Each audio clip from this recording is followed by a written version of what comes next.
आसा नोंथाङा मा थांखि लानानै मानि थाखाय बे कख्लाबारि समस्थियाव नोंथाङा बिजाथि महरै ओंखारखो? बियो बुजिग्राफोरनि थाखाय जोबोद गोरलै फिननाय आरोखि। आङो 22 नं कख्लाबारि समस्थिनि रायजो राजाफोरनि मान सन्मानखौ लाखिनो थाखाय दिनै ओंखारबोदों।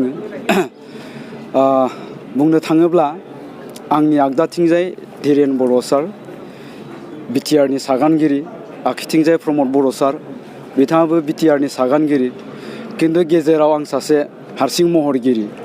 बेखायनो आं बुंनोसो नागिरदों साननैसोनि उनाव नुगोन बिनि सावगारि। मानोना जोंनि नैबे कख्लाबारि समस्थिनि रायजो राजाफोरनि बे मोनसे प्रेस्टिज इसु जानानै फैदों। बिथांमोना कुइसन खालामदों जे जोंनि समस्थियाव रावबो बिजाथि गैला नामा, जोंनि समस्थियाव बिजाथि जानो हानाय रावबो माने फिटेट गैया नामा, बे माखासे कुइसनखौ खालामबाय थादों। दा ओंखायनो आङो समस्थिनि रायजो राजाफोरनि मान सन्मानखौ लाखिनो थाखाय उदां बिजाथि महरै सिखांदों। दा रायजो राजाफ्रा जिहेतु आंजों लोगोसे दङ, रायजो राजाफोरनि नारसिननायावनो आं जानो गोनां जादों। देरहागोनखौबो आसा खालामदों। जुदि नोंथाङा रायजो राजानि भटजों देरहायोबा नोंथांनि गुबै खामानिखौ माखौ होननानै सानना लाग्रोदों? गिबियावनो आं जाय पार्टिया सरकार दायो बेजों थांगोन। बिनि उनावहाय दाखालिबो बुंदों आङो प्रेस मिटआव, दानि गोदान जोलैनि इयं जेनेरेसननि जा सानस्रि, जा कनसेप्ट, बिथांमोननि कनसेप्टआ जाहैबाय जोंनि गामियाव लामा दालां बायदिसिना बानायनायनि अनगायैबो माखासे बिथिंनि खामानि मावनो गोनां दङ। जेरैहाय सोलोंथाइनि बिथिङाव, जोंनि गामिनि समाज बेबस्थानि बिथिङाव, जोंनि लाइमोनफोरनि आखल आखु दानायनि बिथिङाव, बेफोर गासै बिथिंखौबो जोंनि दैदेनगिरि बिथांमोना मावनो नांगौ होननानै गोदान जोलैया बे कनसेप्टखौ लादों। दा ओंखायनो आङो गोदान जोलैनि बे सानस्रिजोंनो खामानि मावनो दावगालागोन आरो बे गोदान जोलै इयं जेनेरेसनखौ लानानै बिटिसिनि अल राउन्ड डेभेलपमेन्टनि थाखाय खामानि मावनो नाजागोन। जेरै बिथाङाबो मोनथियो दे बर' फिल्म इन्डास्ट्रिनि सासे इयुन सासे थागिरि, आरो दा मा सानखि इन्डास्ट्रिया बेसेबां इम्पर्टेन्ट जोंनि बर'? बे गोदान टपिक्सआव थांबाय आरोखि। दा जियानो जा, जोंहा बिटिसिआव बिनिबो डिपार्टमेन्ट दङ, कालचारनि आरो सिनेमानि बे डिपार्टमेन्टआव दङ। खिन्थु खामानि गैया। खामानि गैयिखौ माने आंनो बेखौ बुंनो नागिरगोन आरोखि, जोंहा खुनु माने प्लेनिं गैया आरोखि।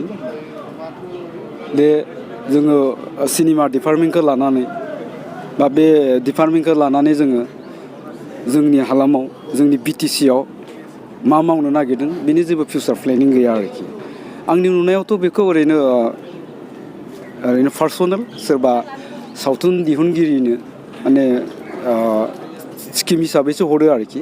ओमफ्राय गोबांखौनो नुदों जाय बिथांमोना सावथुनखौनो दिन्थिया, बिथांमोना माने 10 लाख 12 लाख बेबायदि लांनायखौबो जों नुदों। खिन्थु आं सानदों आरोखि, जोंनि हारिमुखौ, जोंनि कालचारखौ बिटिएडिआव जुदि गोख्रों खालामनो गोनांब्ला बा जौगाहोनो गोनांब्ला, जोङो बुंबोबाय दंखायो जोंनि बड' सिने आर्टिस्ट एस'सियेसननि गेजेरजोंबो जे जोंनो मोनसे प्लेटफर्म नांगौ जोंनि बर' सावथुनखौ दिन्थिफुंनो थाखाय। जोंनो मोनफ्रोमबो डिस्ट्रिक्टआव मिनि सिनेमा हल नांगौ। आंनि मिथिनायाव बा आंनि स्टाडियावहाय दा जोंनि अल बिटिएडिआव खमैबो 80टा मिनि सिनेमा हलनि गोनांथि दं आरोखि। दा ओंखायनो आं खावलायगोन, बेफोर फैसाखौ सोरबा पार्सनेलनो हराबालासिनो बोसोरसेयाव जोङो हाथाराब्लाबो गंबायै सिनेमा हल दिहुननो हायो। आरो बेबायदि बानायोब्लाथाय जोङो सावथुन दिहुनगिरि बिथांमोना दिन्थिनायनि थाखाय मोनसे प्लेटफर्म मोनगोन आरो बेबायदिनो जोङो जोंनि इन्डास्ट्रिखौ फेहेरनोबो हाहैगोन। आसा नोंथाङा बिसायख'थियाव ओंखारनानै फिल्म बानायनायखौ नोंथाङा नागारसिगोन नामा?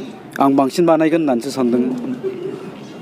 आंनि लोगोफ्राबो बुंबाय दङ, आर्टिस्ट लोगोफ्रा, नोंथाङा थांथारनांगौ बिटिसिआव, बिनिफ्राय माने बै सिनेमा डिपार्टमेन्टखौ लानांगौ, कालचार डिपार्टमेन्टखौ लानांगौ। बिनिफ्राय जिहेथु नोंथाङा जोंनि सिन्था धाराजों एखे, नोंथाङा गासै खोथाखौ बुजिनानै मोनो, नोंथाङा थांब्लासो थारमाने जोंनि माने सावथुन मुलुगा, बर' कालचारा माने बांसिन माने गुवारसिन फोसावजागोन आरो जौगानो हागोन होननानै बिथांमोना बुंदों। सोरखौ फेक्टर जागोन होनना सानो नोंथाङा? रायजो राजाफोरनि जिथु दानि सानस्रि, दा जिथु सिनारि, बेखौ नुनानैथ' बेयाव रावबो फेक्टर गैया। आसा नोंथाङा रायजो राजानिफ्राय माबायदि भट हास्थायदों? माबायदि आसा खालामदों? रायजो राजाफ्रा आंनो आसा होनायखायनो आं उदां बिजाथि महरै गसंदों, नङाबा आं बेयाव उदां बिजाथि महरै गसंनो गोनां खोथा गैया। नोंथांनि देरहाखांनायनि उनाव गिबिसिन खामानिया मा जागोन? एसे सिगाङाव बुंलांखांबाय।